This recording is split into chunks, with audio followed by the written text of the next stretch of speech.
Bonjour, merci Bonjour d'être avec madame. nous ce matin. Vous allez retourner à Kiev dans une dizaine de jours. Est-ce que c'est un retour dans une ville encore en guerre ou est-ce que c'est le retour à la normale dans la capitale ukrainienne? Alors ce sera un retour dans un pays encore en guerre, puisque l'Ukraine est encore en guerre et menacée dans sa totalité de son territoire.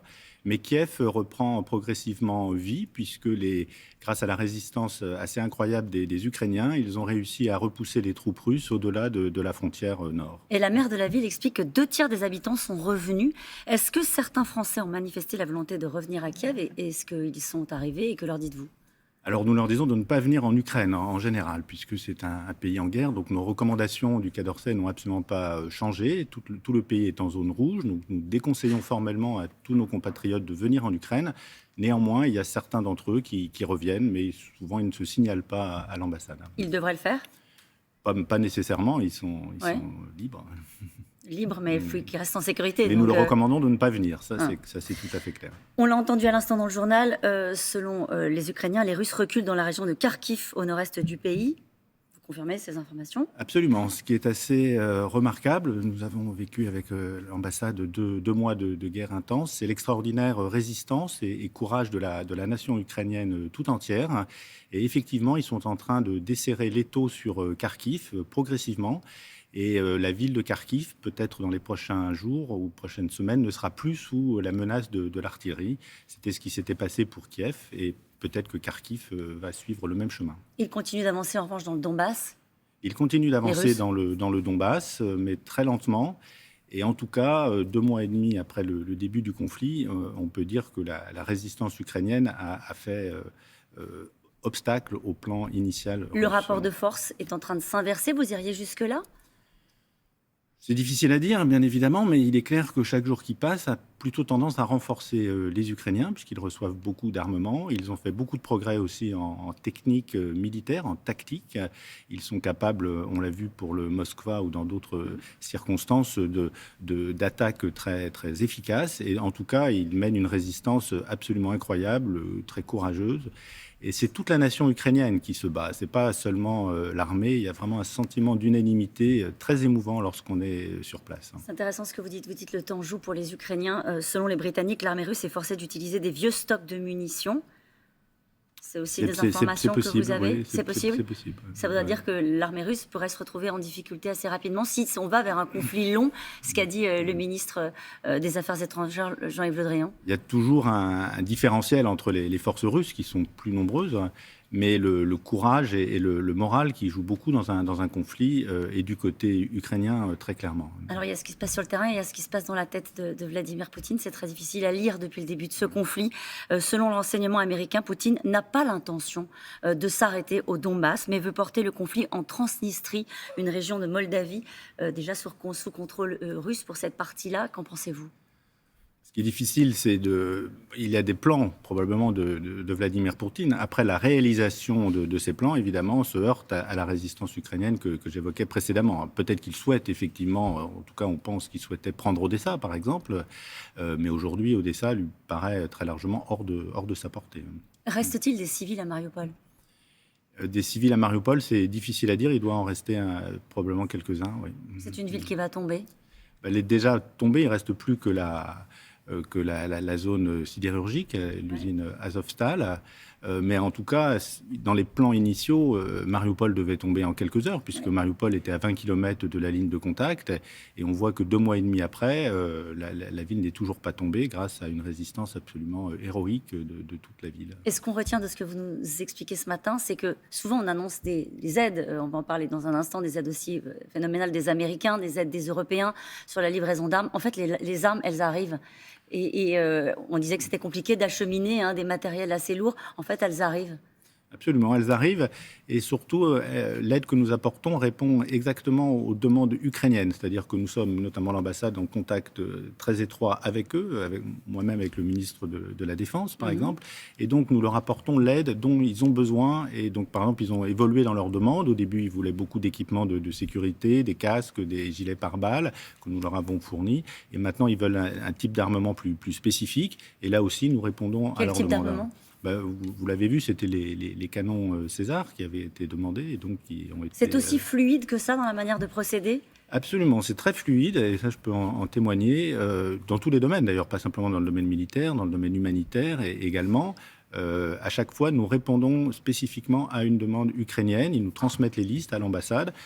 À Paris, on prépare les convois d'assistance et puis après, nous délivrons l'aide dans des délais extrêmement courts. Par exemple, hier, avec le Premier ministre et le ministre Le Drian, nous avons lancé le départ d'un convoi de la sécurité civile avec 22 véhicules de pompiers, des ambulances, etc.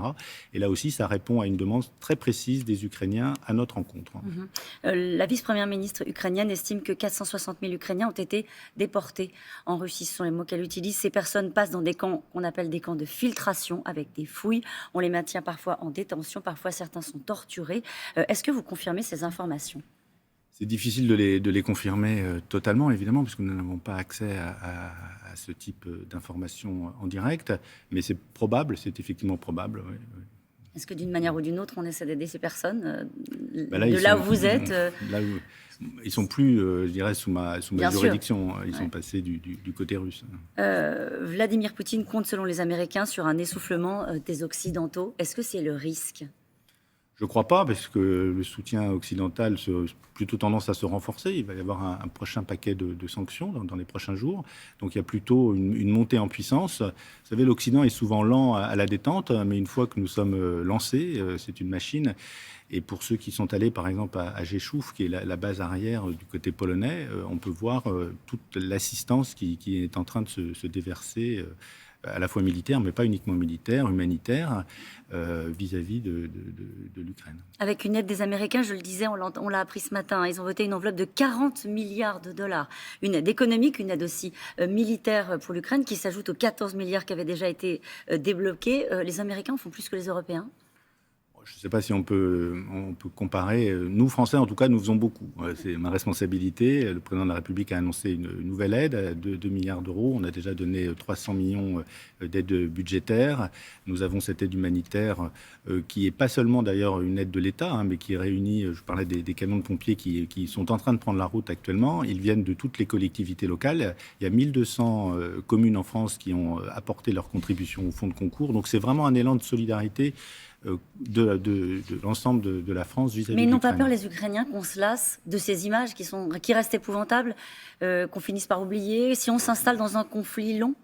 Je ne crois pas, parce que ce conflit est quand même en Europe. Il est très particulier. Nous n'avons pas connu ce type d'agression non motivée depuis des dizaines d'années. Enfin, la référence la plus proche dans le temps, c'est celle de l'attaque de la Pologne en 1939 par l'Allemagne nazie. Donc il y a un mouvement de solidarité qui va forcément perdurer. Ce que vit le peuple ukrainien est absolument dramatique. On n'avait pas connu aussi ce type de crime de guerre aussi abominable sur le continent européen depuis là aussi probablement la Seconde Guerre mondiale. Donc je pense que ça va durer. Et il y a toujours cette menace. On se souvient que vous aviez raconté lorsque vous étiez sur place avoir distribué des pastilles d'iode. Est-ce que vous pensez, concernant la menace nucléaire, que Vladimir Poutine joue avec nos peurs ? C'est très difficile à dire. Je crois que sur ce sujet-là, il faut se préparer à tout, mais bon, pour l'instant, c'est pas une hypothèse que nous envisageons. Il fera usage de l'arme nucléaire qu'en cas de menace existentielle, selon le chef du renseignement américain. C'est la ligne, au fond. Vous savez que la France n'est pas en guerre avec la Russie. Le ministre l'a rappelé hier. C'est l'Ukraine qui est agressée par la Russie. Elle est difficile à tenir, cette ligne-là, non ? Quand on livre des armes comme on le fait massivement à l'Ukraine ? Non, quand on livre des armes, on répond à une demande d'un pays agressé. La Charte des Nations Unies le permet. Être co-belligérant, c'est une signification très précise en droit international. Il faudrait avoir des troupes sur le terrain. C'est évidemment pas le cas. Et la guerre, elle est entre la Russie et l'Ukraine. Elle a été déclenchée par la Russie. Et l'Ukraine en est la victime. Nous aidons l'agressé. Pensez-vous que la communauté politique européenne, défendue par le président Emmanuel Macron lors de son discours à Strasbourg, peut plaire aux Ukrainiens, alors qu'il tape même à la porte de l'Union européenne, et que le président leur a dit ça prendra des décennies ? C'est clair que les Ukrainiens, aujourd'hui, ont une priorité. Le président Zelensky l'a rappelé à plusieurs reprises, c'est d'être candidat à l'Union européenne. Il y a un processus qui a été lancé, une demande de questionnaire par la Commission européenne. Le Conseil européen de fin d'année, de fin de semestre, le 30 juin, se prononcera là-dessus. Donc il y a un débat sur ce sujet. Les Ukrainiens considèrent qu'ils se battent pour les valeurs européennes, et c'est tout à fait le cas. Et donc ils ont, entre guillemets, un droit au moins au statut de candidat de l'Union européenne. Dernière question, monsieur l'ambassadeur. Est-ce que Emmanuel Macron va aller à Kiev ? Je crois qu'il est très attendu à Kiev. Il a été invité à plusieurs reprises. Il y est allé juste avant le conflit. Il est allé le 9 février. Je l'avais accueilli à cette occasion. Je crois qu'il a prévu d'y aller et la date exacte n'est pas encore fixée. Il repartirait avec vous, fin mai ? J'espère le précéder. Bon, merci à vous d'avoir été notre invité ce matin et bon retour à Kiev. Merci beaucoup l'ambassadeur de France en Ukraine qui confirme que les Russes reculent dans la région de Kharkiv. Ils continuent d'avancer dans le Donbass, mais très lentement, nous dit Étienne de Poncin, qui qualifie de probable la déportation de centaines de milliers d'Ukrainiens vers la Russie. Merci à vous.